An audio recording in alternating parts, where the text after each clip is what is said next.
The modified production cars put on a wonderful display, and the woman leading the pack after the lap number 1 was Erica Dinu, as she put that Toyota Castrol in front and was intent on holding on to that lead. But as they say, this race is for the big boys, and Rollins Amar showed just why that saying is true as he powered his way to the front, followed closely of course by the new kid on the block, none other than Richard Asbjornsen in that Honda Carib. But there is Amar just cruising along at the front of the pack, forcing the others to have to play catch-up. And boy, did they ever try.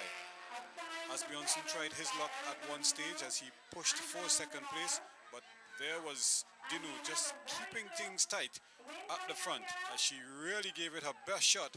But on the day, it was too much of Rollins Amar's experience telling, and he won easily ahead of Dinu, with Asbjornsen picking up a creditable third place in only his first race of the day. He was back for a third place finish later on in the afternoon.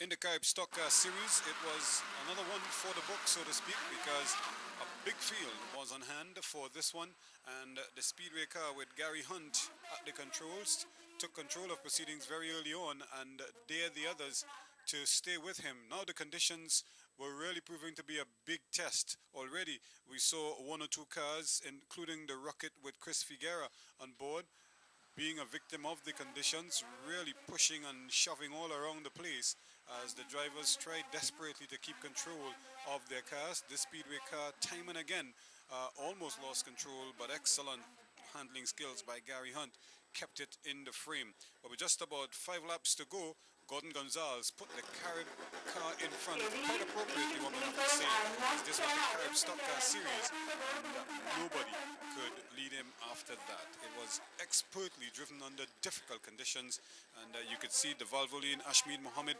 followed closely there by the Castrol car with David Azad on board, and those two really had their own battle going. But it was all about Carib, and the day belonged to Gordon Gonzalez in this Carib car, Carib-sponsored car, and he won this one quite comfortably in the end, followed by Castrol with David Azad and Valvoline Ashmead Mohammed filling third place. It was a small but youthful crowd assembled to have its need for speed satisfied, and well, they weren't disappointed when they saw the big boys in the GTU class getting it on in a 10-lapper event. Men like Jason Chen, the only Lotus around, trying to keep tabs on Ravi Singh in one of a number of RX-7s in the frame. And of course, Alan Babulal was also in there mixing it up, while the others seemed to falter badly at the back.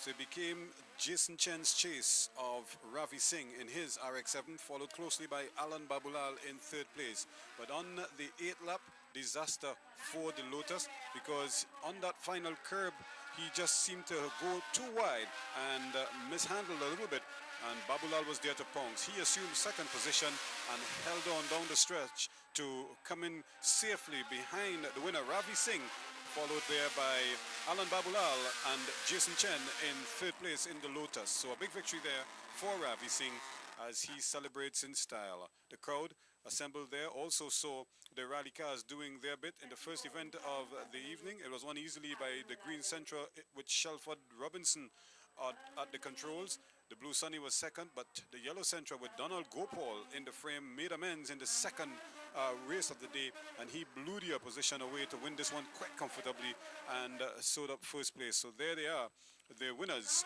of the second rally car event of the afternoon.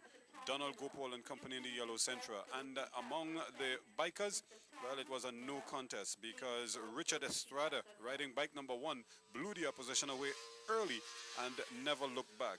In the end, it was Raja Suknarayan in bike number 30, followed by Ronald Ramnath in bike number 27. But the winner, Richard Estrada, on board a superior machine and superior handling skills.